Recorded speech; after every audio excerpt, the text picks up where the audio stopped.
How will Florida State's recruiting be impacted by the big win over LSU in conjunction with the Florida Gators not playing so well? You are Locked On Seminoles, your daily podcast on the Florida State Seminoles, part of the Locked On Podcast Network. Your team every day.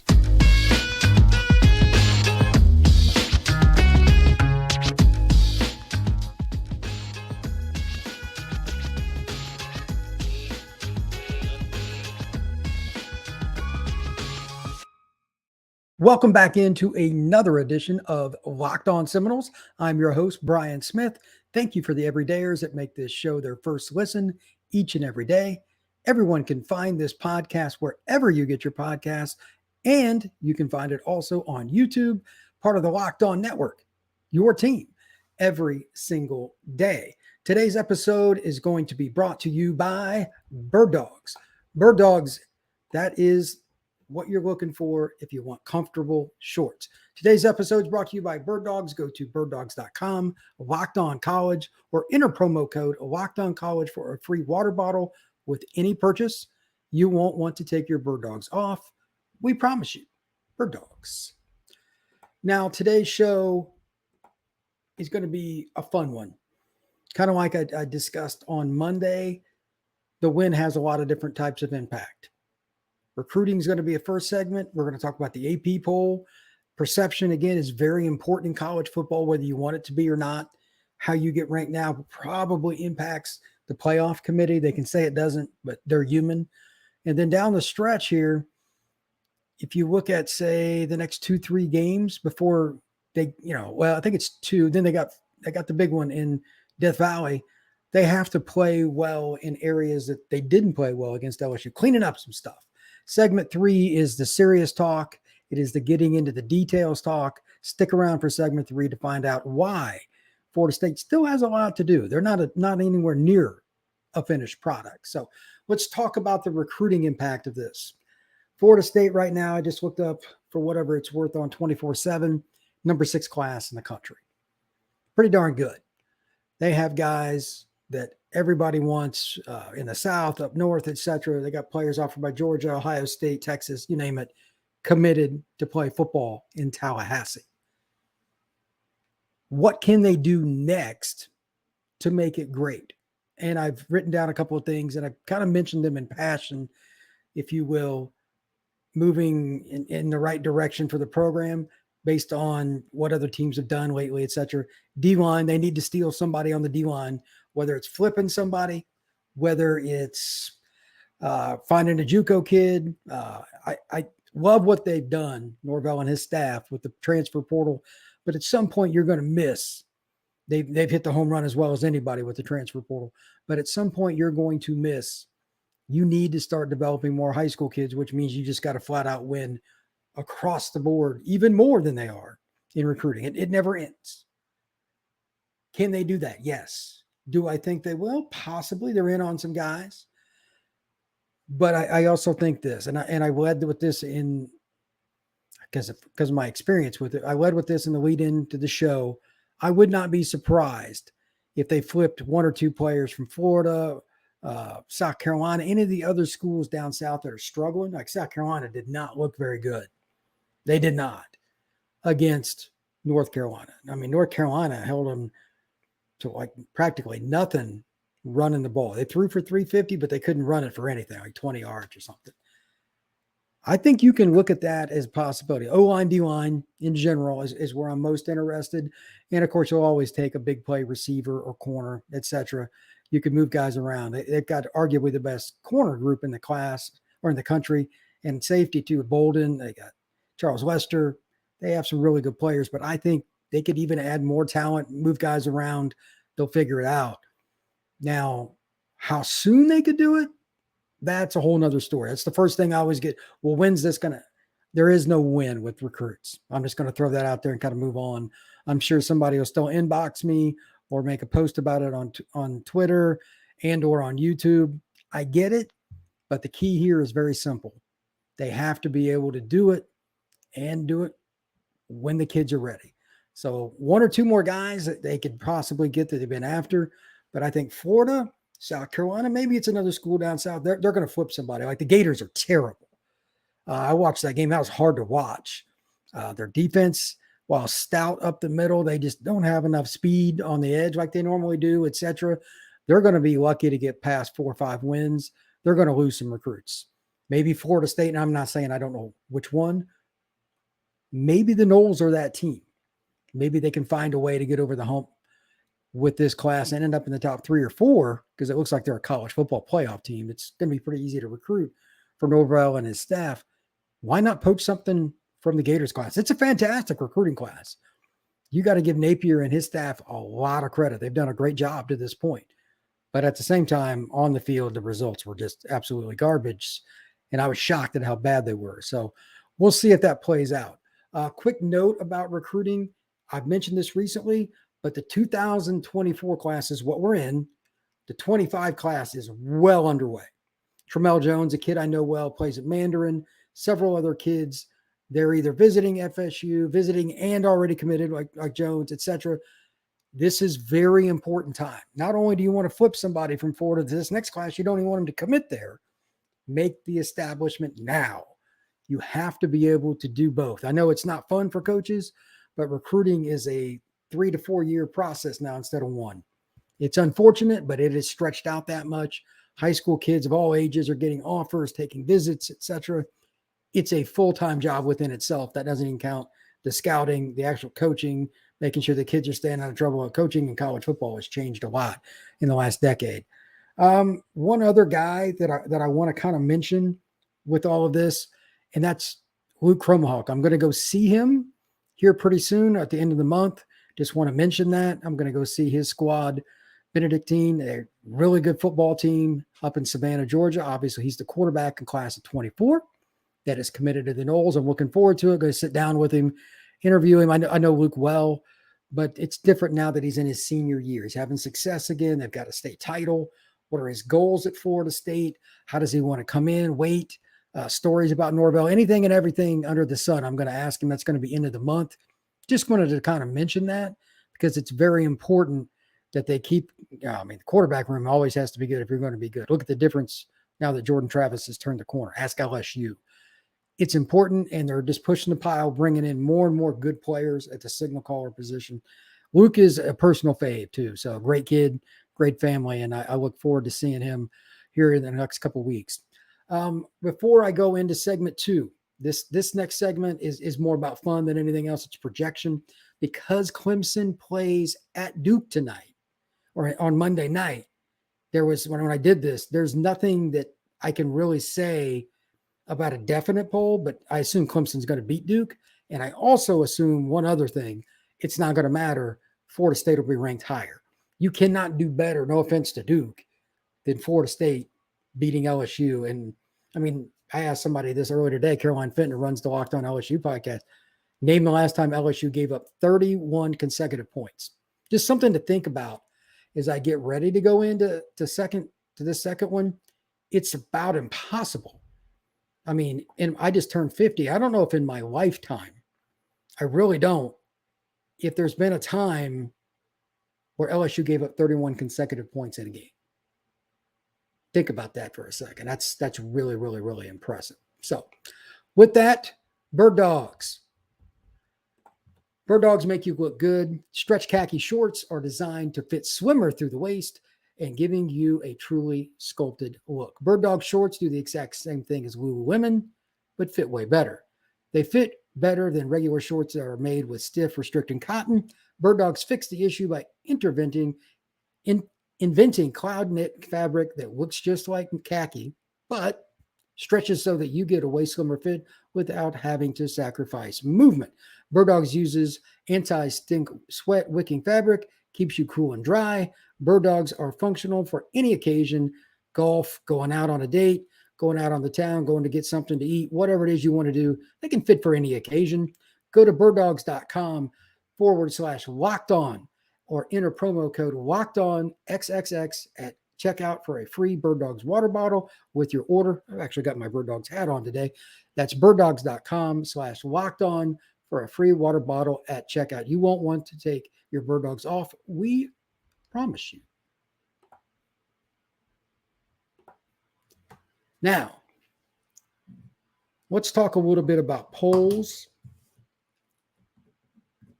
and the importance of everything that go with them. You can like them, you can hate them, you can judge them whichever way you want. Polls matter a lot, even the early season polls, and here's why. Perception. For recruiting, what I just talked about in segment 1, fair or not, kids look at the polls constantly. I don't know why that really is. I talked to them about it. Hey, so-and-so's ranked number 2, number 1, who's competing with Georgia or whatever.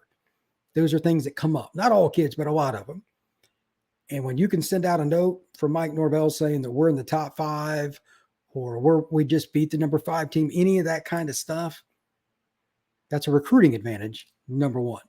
Number 2, and the one more directly important, later this year, the College Football Playoff Committee will get together and they're going to discuss what teams they think are in the top 5, the top 12, the top 20, whatever, however they break it down. How many teams are going to be able to say we smoked LSU?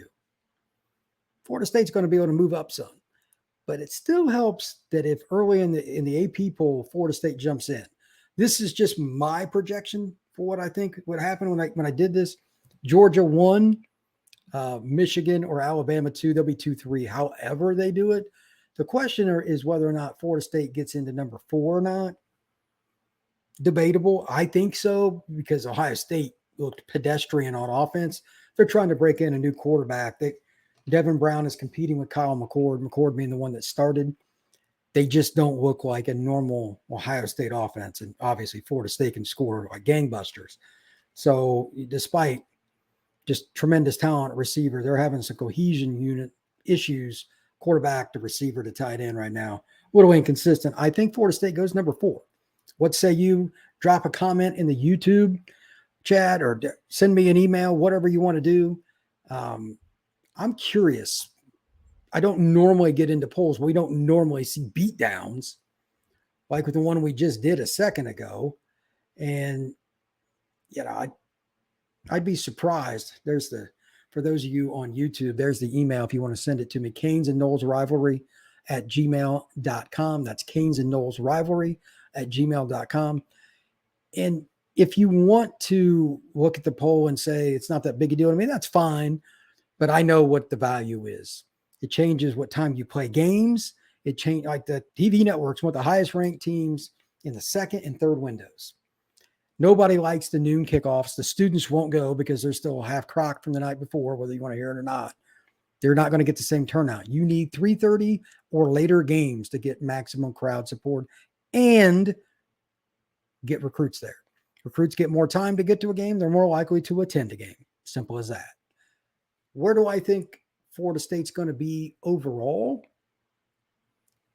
Once they get to the Clemson game, that's where it gets interesting. Michigan, their schedule is a joke, and so is Georgia's. Alabama's isn't quite as easy, but I don't think they're going to lose very much. Like, especially, I thought early on LSU was going to be pretty good this year. Obviously, that is incorrect. They have talent, but they just don't have enough togetherness, and they're not clutch. I can't even put my finger on it. They have a lot of issues. The corner plays I talked about, and it obviously reared its head against LSU is an issue, but I don't think any of those teams are necessarily going to lose. We could be seeing a gridlock. If Florida State can get into the number 4 spot, though, that's good for now. Eventually, these teams got to play each other in some capacity. Like Ohio State plays Michigan. Georgia is probably going to end up playing Alabama in the SEC title game. I know you're shocked by that. One of them has to lose. And then, of course, there's the Clemson, Florida State game, etc. If Florida State beats them, maybe they jump one of the other teams. You never know, because those squads, quite frankly, and just reality, like Michigan's schedule, is just not that hard. If you beat LSU and then go to Death Valley and beat Clemson, yeah, you should probably be ranked ahead of some of the other teams. You could even make the argument that the Noles at that point, if it did happen, they get undefeated to that point, ranked number 1. Merit. Did you accomplish your task?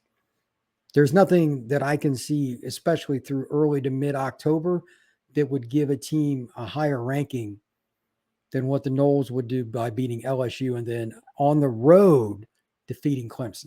We'll see. There are a couple other big games, but I don't think any team will have two bigger games than what, from a perception standpoint, especially Florida State will in LSU, and then on top of it, Clemson.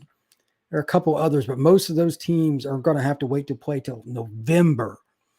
The early November slate is just jammed. For whatever reason, it's just kind of how it worked out, jammed with big games that are top 15 matchups. Florida States are just a little earlier. It's kind of the way it worked out. Now, the other team that I'm curious about, and I don't know how to rank them because they arguably have the best team in college football, and they just put a big asterisk by them, is Southern Cal. I still think their defense stinks. I don't like their philosophy. I cannot stand how they are not physical on defense, and they tackle very poorly. But Caleb Williams is on another level. He is Houdini.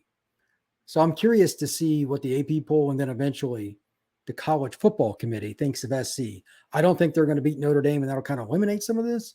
That's middle of October. But if they did and they start winning, their schedule is completely backloaded. Their front 6 games is very weak. That's the other team that might compete with Florida State for that 4th playoff spot, and that's a big deal. You got the Heisman winner out there in LA. He's a dude, no question. But if they falter, that makes it even easier for the Noles to get into the playoff. So, again, my guess, Georgia will be 1. Either Michigan or Alabama will be 2. Then the other will be 3. Probably Noles at number 4. I think Ohio State moves down. I just don't think they're great. Even if Clemson does beat Duke, and it's a good Duke team, I just don't think they're going to be able to stay up there. Penn State played pretty well, but they beat West Virginia. That's not a big deal. Notre Dame's 2-0, but they haven't beat anybody. Let's wait and see on that. Again, no way around it. Out of the merit category, this is what I like to grade things on. Nobody's got to win, like Florida State over LSU. So I'm looking at it objectively. I'm not saying that everybody does the same, but, it is what it is. College football season is here, and this season, Locked On is kicking up our coverage with Locked On College Football Kickoff live every Friday from 11 a.m. to 1 p.m. Eastern on Locked On College YouTube channel. It's on every one of them. So if you went to the Florida State one, you went to the Ole Miss, you could go to any one you wanted. 11 a.m., 1 p.m. And we're going to discuss all of the following: rankings, recruiting, big matchups, injuries, Heisman Trophy, you name it, those kinds of things. I was on the show this past week on Friday talking about the Florida State LSU game. I had picked LSU to get beat 41-38. I obviously gave them a couple of too many touchdowns, but I did pick the Noles to win. We're going to look at it from a perspective it's a little bit broader than what most channels would do. So our stable of Locked On College hosts covering every team every day. Find Locked On College Football. Now, going into the segment 3 here in a second, right before I do, we're going to talk about some of the things they need to accomplish against Southern Miss. Now, after beating a team like LSU, you're probably like, no. I guarantee you Monday's practice was not fun. I guarantee you that it was difficult because you have to refocus kids. That's what we're going to talk about in segment 3. And there's some areas like penalties in particular. Here's a stat for you. LSU 0 penalties. There were a couple they should have had. LSU 0 penalties. Florida State, meanwhile, 6 for 59, including multiple 15-yard, like unsportsmanlike late hit kind of deals. Undisciplined teams generally do not get away with that. Jordan Travis in that incredibly big play offense and the 3 4th down stuffs by the Florida State defense. And, oh, by the way, some guy named Keon Coleman. He was pretty good too, just in case you didn't know. But all of those things together, we're still going to talk about some of the things that are really important in segment 3 because this team is nowhere near its ceiling. I promise you it is not. And I'm not trying to say they're not very good because they are. I think they're a college football playoff team. But at the same time, that doesn't mean it's the best team they can be right now. They have a little bit more that they can go. So let's see what we can do with one more game, maybe 2, to kind of get these ironed out. I'm hoping it's this week, but realistically, sometimes it takes a little longer than that. So you have to kind of play it along because these are college kids, by the way. These are not pros. All right. FanDuel. FanDuel, get ready for the NFL season with incredible offers from FanDuel, America's #1 sportsbook. Right now, new customers can bet $5, get $200 on bonus bets guaranteed. Plus, all customers who bet $5 get $100 off NFL Sunday Ticket from YouTube or YouTube TV. Now is the best time to join FanDuel. The app is easy to use, and you can do everything from spreads on your players, different kinds of player props, parlays, whatever it is you want to do. Visit FanDuel.com/lockedon and kick off the NFL season with FanDuel. It's an offer you don't want to miss. FanDuel, official partner of the NFL. Now, the last thing that I want to go over once again, just to say it, we're going to talk about one of the most important things that championship teams do, and it's something I like, but I'm a football crazed guy. I get into the details a little more in some, but I urge everybody to understand this category is the difference between winning and losing, and it's something that it's at the crux of like what Belichick and Saban talk about. I was around Urban Meyer before he became a head coach. He was this guy. Most of the great coaches, they have this mentality. Are we disciplined in each phase of the game, special teams, defense, and offense? And that includes during the play and after. In other words, don't hit guys late, don't do dumb things, and finish plays outside the realm of penalties to make yourself better. So I want to talk, number one, about penalties. I mentioned it right before the end of segment 2. Can't have the dumb penalties like they did. They got away with some flat out, and then they did it by stoning LSU, sometimes in the red zone, etc. They did a poor job of getting them in those spots in the first place. They may have stalled some drives. They may have been ahead at halftime if it wasn't for some boneheaded decisions. No safe way around this. Can't happen. I guarantee you that was a talking point for Mike Norvell, every member of his staff, and quite frankly, it should be. And that also includes the strength staff, etc. You have to be consistent. You can't miss on those. You cannot miss on those. You have to find a way to be consistent. So make sure that if you're going to do it, take a shot on a guy to say he has to be definitively inbound. In today's society, if it's close, it's going the offensive player's way. It just is. So I hope they got the message through and they got lucky with it. With the penalties, I know I'm beating this to death, but it's going to cost. Like you do that at Clemson, what are the chances of you winning that game if you have 59 penalty yards in the first half, giving them 15-yard chunks at a time? Not very good. So make sure that you understand they got away with one here. The Noles got away with one. 2, just execution in general. There were a few plays that either Jordan missed, a block was just completely whiffed on, mental errors. They happen in games that go across many different spectrums, no matter your wishbone team from the 1960s or whatever. Guys miss stuff. There's still room to get it better. I haven't went back through the game completely and looked at everything, but I don't really think there's a need. I mean, they played well enough. They scored over 40. If you take the penalties out, they might have won by 30 plus points. I'm just concerned on whether or not they really want to be great or they want to coast here. These next 2 games, we're going to find out how great Florida State is. They don't play an elite team before they play Clemson. Can you be as mentally locked in against a team that just flat out isn't as good as you?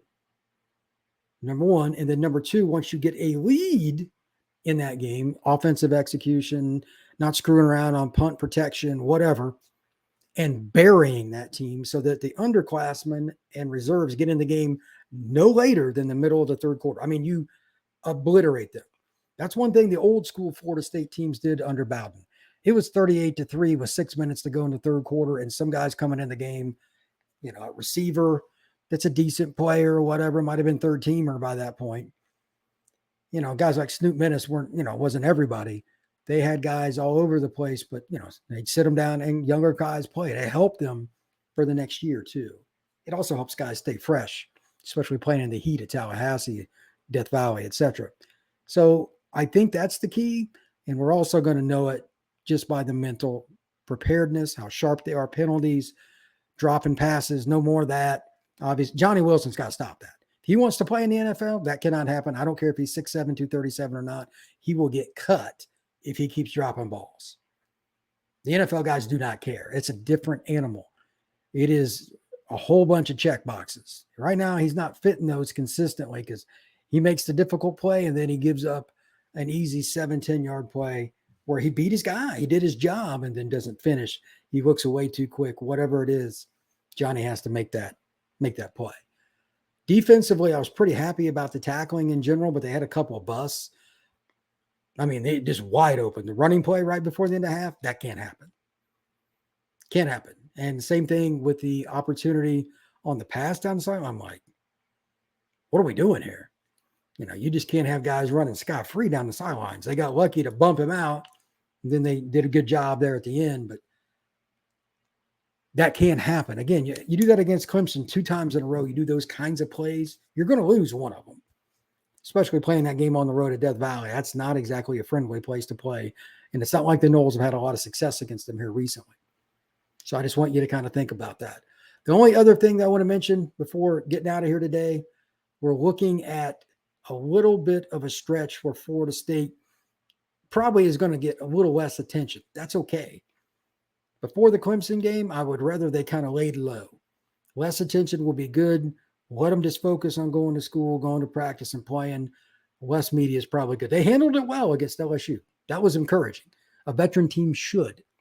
Couple of weeks before you get to Clemson, take care of business, do what you should do, be smart, don't do anything off the field, get yourself in trouble, go play Clemson and it's potentially a top 5 game, top 7 probably for sure. That's what college football is all about. Some of the best games I've ever seen are Clemson, Florida State, and why not this year as well? I think it has a chance to be fantastic. Thank you once again to everybody. I appreciate you coming to see us every single day here at the Locked On Network. Part of the Locked On Seminoles podcast here is just growing the community. I love it, and I look forward to doing it for a long time. So please, everybody, come back and see us. YouTube, Spotify, wherever you can find us. Please let me know if I can help you in any way. Thank you very much. Take care.